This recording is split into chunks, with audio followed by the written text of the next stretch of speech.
बिस्मिल्लाहिर्रहमानिर्रहीम। I am Rizwan अशीक और आज हम जिस टॉपिक को पढ़ने वाले हैं वो मैट्रिक्स एंड डिटर्मिनेंट्स। ठीक है, ये हमारी 9th क्लास की जो मैथ की बुक है ये उसका पहला चैप्टर है। ठीक है, इस जो ट्यूटोरियल को, इस वीडियो लेक्चर्स को बनाने के लिए मैंने 9th क्लास की मैथ की बुक फॉलो की है। ठीक है, जो कि ये है। ठीक है, मैंने ये जो चीज़ें हैं यहाँ से कॉपी पेस्ट की हैं, ये डेफिनेशंस, ये क्वेश्चंस मैंने से लिए हैं। ठीक है, ये बुक। ओके, तो चलिए हम स्टार्ट करते हैं।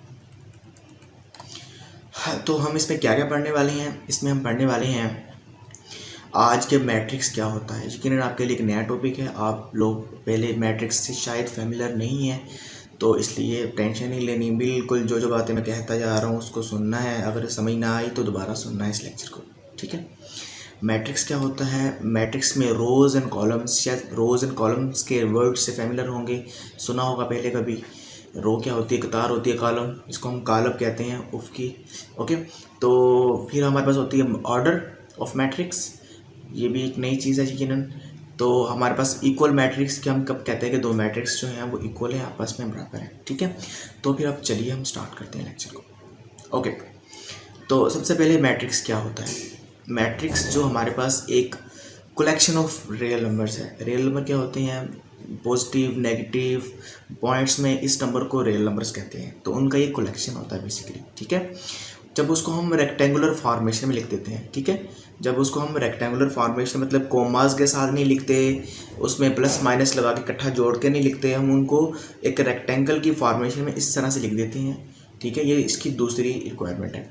तीसरी क्या है? हम इसको स्क्वायर ब्रैकेट्स के अंदर इनक्लोज करते हैं, उसके अंदर बंद करके रखते हैं। ठीक है, तो ये बेसिकली मैट्रिक्स की सिंपल डेफिनेशन है। ये इसका यूज़ क्या है, क्यों यूज़ करते हैं, ये सारी चीज़ें बात की हैं, इस पे काम कैसे करते हैं वो चीज़ें बात की हैं। फिलहाल समझ लीजिए मैट्रिक्स क्या होता है।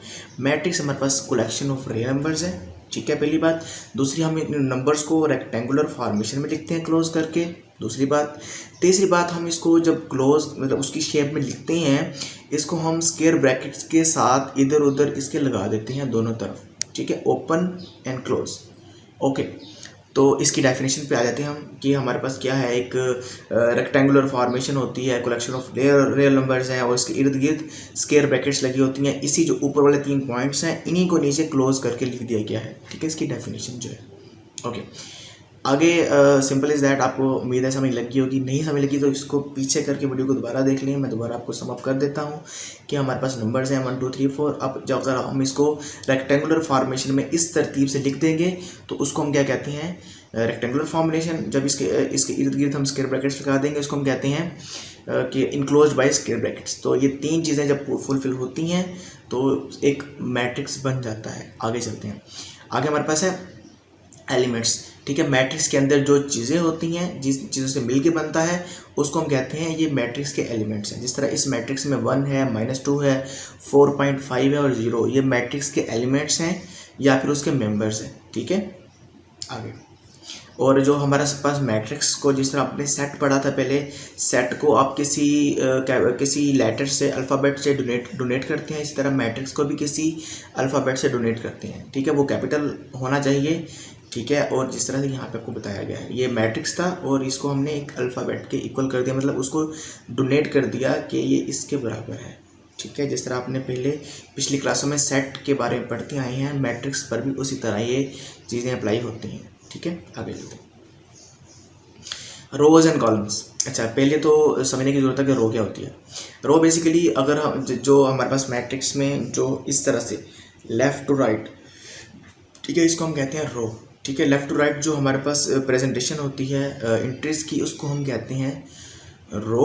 इसको हम हॉरिजॉन्टल वे भी कहते हैं, लेफ्ट राइट भी कहते हैं। ठीक है, इसको हम रो कहते हैं। आप बस इसको रट्टा लगा लें, ज़हन में बिठा लें, कहीं टैटू कर लें कि रो क्या होती है। रो बेसिकली हॉरिजॉन्टल होती है, लेफ़्ट टू राइट होती है। ठीक है, अच्छा, कॉलम कैसे होता है? कॉलम होता है टॉप टू बॉटम, ऊपर से नीचे, या इसको वर्टिकल भी कहते हैं। ठीक है, अभी मैं आपको दिखाता हूँ। ये मैट्रिक्स है, इस मैट्रिक्स में जो 1 और -2 है ये एक रो है, 4 और -5 जो है ये दूसरी रो है। पहली रो को हम R1 से डोनेट करेंगे, दूसरी रो को हम R2 से डोनेट करेंगे। ठीक है, अच्छा, कॉलम कैसे बनेगा? जिस तरह से टॉप टू बॉटम, ऊपर से नीचे, 1 और 4.5 जो है ये एक कॉलम होगा, इसको हम C1 से डोनेट करेंगे। -2 और 0 ये कॉलम नंबर 2 होगा, इसको हम C2 से डोनेट करेंगे। ठीक है, तो ये सिंपल इज डैट कि ये हमारे पास एक मैट्रिक्स में ये रो होती है। ठीक है, मैट्रिक्स में हम कहते हैं ये रो है और ये कॉलम है और ये इस तरह से उसको हम नंबरिंग देते हैं उसको पहचान के लिए। ठीक है, आगे चलते हैं। मैट्रिक्स का ऑर्डर की बात आ रही है। ठीक है, ऑर्डर बेसिकली क्या होता है, हम इसको रो और कॉलम को जब एक स्पेसिफिक तरतीब से लिखते हैं ना, मतलब एक तरीकाकार फॉलो करते हैं, तो हम उसको कहते हैं कि ये मैट्रिक्स का ऑर्डर है। ठीक है, किस तरह से लिखते हैं, अगर फ़र्ज़ करें एक हमारे पास एक मैट्रिक्स है, उसमें हमारे पास n कॉलम है, n कोई भी नंबर हो सकता है, मतलब 2 कॉलम है, 3 कॉलम है। अगर उसमें फ़र्ज़ करें जो हमारे पास रोज़ हैं वो m रोज़ हैं। ठीक है, तो हम उसको किस तरह से लिखते हैं, m/n। ठीक है, जैसा अभी मैं दिखाता हूँ, ये एक मैट्रिक्स है। अब बताएं इसमें कितनी रोज़ हैं, इसमें हमारे पास 2 रोज़ हैं, एक रो ये हो गई, एक रो ये हो गई, 2 रोज़ हैं। कॉलम्स कितने हैं, 3 हैं, 1 2 3। तो हम इसको किस तरह लिखेंगे, इसका मैं ऑर्डर 2/3, इस तरह से हम इसका ऑर्डर लिखेंगे। अगर आप मुझसे पूछेंगे कि इस मैट्रिक्स का ऑर्डर क्या है, मैं बताऊंगा 2/3 रोज़ पहले, फिर बाय, फिर 3 का मतलब क्या है कि इतने इसमें कॉलम्स हैं। ठीक है, रोज़ कैसे हैं, ये 1 2 5 ये एक रो है, 2 4 6 ये दूसरी रो है। ठीक है, इसी मैट्रिक्स की कॉलम किस तरह से, 1 4 पहला कॉलम, 2 6 दूसरा कॉलम, 5 8 तीसरा कॉलम, ये इसमें 3 कॉलम्स हैं। ठीक है, तो इसका ऑर्डर कैसे आ गया, 2/3। ओके, आगे चलते हैं। अच्छा, इक्वल मैट्रिक्स की बात आ गई। हम कहेंगे कि मैट्रिक्स इक्वल है, तो उसके लिए बेसिकली हमारे पास 2 कंडीशंस हैं। ठीक है, हमारे पास मान लीजिए 2 मैट्रिक्स हैं A और B। हम कब कहेंगे कि ये 2 आपस में बराबर हैं, 2 कंडीशन फुलफिल करनी पड़ेंगी। पहली कंडीशन है कि दोनों मैट्रिक्स का ऑर्डर जो है वो बराबर होना चाहिए। अगर एक मैट्रिक्स का ऑर्डर 2/3 है तो दूसरे का भी 2/3 होगा, तभी वो बराबर होंगे। ये उसकी पहली कंडीशन है। ठीक है, मतलब कि अगर एक मैट्रिक्स में 2 रोज़ और 3 कॉलम्स हैं, दूसरे में भी 2 रोज़ और 3 कॉलम्स होना ज़रूरी है। अगर नहीं है ऐसे तो वो मैट्रिक्स बराबर नहीं है। अगर ये कंडीशन फुलफिल होती है, फिर हम जाते हैं दूसरी कंडीशन पे। दूसरी क्या होती है कि उनकी कोरिस्पॉन्डिंग एंट्रीज जो होती हैं वो बराबर होती हैं। कोरिस्पॉन्डिंग एंट्रीज का क्या मतलब है, मैं आपको भी बताता हूँ। ठीक है, तीसरा ये एक मैट्रिक्स है। ठीक है, 1 3 4 5। ठीक है, अब ये दूसरा मैट्रिक्स है 1। अच्छा, अगर आपने देखना क्या इसका क्या कहते हैं, ऑर्डर बराबर है कि नहीं। इसमें भी 2 रोज़ हैं, 1 3 4 5, 2 रोज़ होगी। इसमें भी 1 और ये 2 रोज़ हैं। कॉलम्स इसमें भी 1 4 2 कॉलम्स है, इसमें भी 3 5, पहले इसमें 2 कॉलम्स है, इसमें भी 2 कॉलम्स है। अब यहाँ पे थोड़ी सी कन्फ्यूजन है कि 1 + 3 का मतलब क्या है, 1 + 2 का क्या मतलब है। 1 + 2 का जब हम जमा करते हैं तो 3 आता है, तो ये 2 + 4 को जब जमा करते हैं तो 4। ये सिर्फ थोड़ी सी कन्फ्यूजन के लिए है, तो इसकी जगह पे हम 3 लिख सकते हैं, इसकी जगह पे हम 4 लिख सकते हैं। ठीक है, ओके। तो ये 2 मैट्रिक्स है कि आपस में इक्वल हैं। इसमें पहली बात क्या थी, इसका ऑर्डर बराबर है। इसका भी ऑर्डर 2/2 है, इसका भी ऑर्डर 2/2 है। दोनों में 2 रोज़ और 2 कॉलम्स हैं। अगली बात आ गई, अच्छा इस क्या इनकी कोरिस्पॉन्डिंग एंट्रीज भी बराबर है। कोरिस्पॉन्डिंग एंट्रीज क्या होती हैं, ये इसकी पहली है। कोरिस्पॉन्डिंग जो इसकी जो पहली है वो इसके पहली के बराबर होनी चाहिए। इसकी जो ये वाला एंट्री है इसकी इस एंट्री के बराबर होनी चाहिए। इसकी जो ये वाली एंट्री है इसकी इस एंट्री के बराबर होनी चाहिए। इसकी जो ये एंट्री है इसके इस एंट्री के बराबर होनी चाहिए। इसको कहते हैं कोरिस्पॉन्डिंग एंट्रीज भी बराबर हो। ठीक है, क्या इसकी बराबर है, ऑफ कोर्स बराबर है।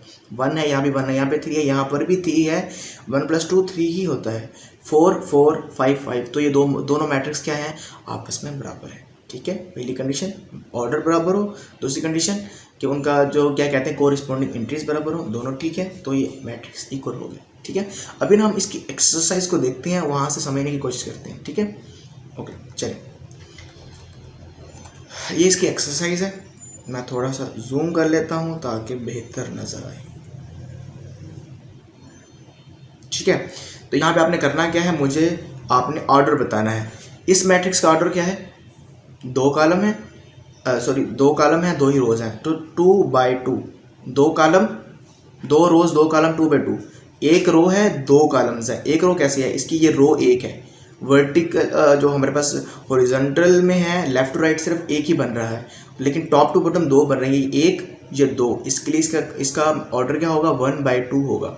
इसका ऑर्डर क्या होगा, 3 रोज़ हैं। ठीक है, 3 रोज़ कैसे हैं, लेफ्ट टू राइट 3 है, और हमारे पास कॉलम कितने हैं, 1, क्योंकि टॉप टू बॉटम सिर्फ एक ही है, तो इसका ऑर्डर क्या होगा, 3/1। इसका ऑर्डर क्या होगा, 3/2, 3 रोज 2 कॉलम। इसका ऑर्डर क्या होगा 1/1, एक ही रो एक ही कॉलम। इसका क्या होगा 3/3, 3 रोज 3 कॉलम। इसका क्या होगा 2/3, 2 रोज हैं और 3 कॉलम है। क्वेश्चन नंबर 1 है, आपने इसको सोल्व करना है, बुक पे लिख के खुद से ज़बानी सोल्व करेंगे, चीज़ें आएंगी, इसकी थ्योरी भी पढ़नी है। ठीक है, अब देखना क्या इनमें से कौन कौन से मैट्रिक्स हैं बराबर हैं। क्या कोई अच्छा ये मैट्रिक्स है 3 5, क्या कोई और मैट्रिक्स है 3 5 देखते हैं। अच्छा पहले तो देखते हैं सर, ये मैट्रिक्स है 3 है और ये भी 3 ही है, दोनों भी बराबर है। अच्छा ये 5 - 2, इसको ये नहीं समझना कि इसमें 2 कॉलम्स हैं, इसमें कॉलम एक ही है। 5 - 2 का आंसर क्या आएगा 3, तो ये दोनों बराबर हो जाएंगे। ए और सी क्या हो जाएंगे बराबर। इसमें इसका ऑर्डर भी 1 क्रॉस 1 है, 1/1 है और इसके कोरिस्पोंडिंग इंट्रीज भी बराबर है, तो ए और सी आपस में क्या है बराबर है। ठीक है, और देखते हैं हम 3 और 5, ये बी और आई भी बराबर है। इसका भी जो ऑर्डर है एक रो है 2 कॉलम है 1/2, इसका भी एक रो 2 कॉलम 1/2। ठीक है, इसके यहाँ पे 3 है, यहाँ पर भी 3 है, यहाँ पे 5 है, यहाँ पर भी 5 है, कोरिस्पोंडिंग इंट्रीज भी बराबर है, तो ये मैट्रिक्स भी आपस में बराबर है। ठीक है, तो इसका क्वेश्चन नंबर 3 हम देख लेते हैं। अच्छा इसमें हमने ना करना क्या है, ये क्वेश्चन नंबर 3 जो है हम नेक्स्ट ट्यूटोरियल में करेंगे, नेक्स्ट ट्यूटोरियल लेक्चर में करेंगे। ठीक है, तो अगले ट्यूटोरियल, तो दैट्स इट। अपना बहुत ख्याल रखिएगा, देखने का बहुत बहुत शुक्रिया। अल्लाह हाफिज़।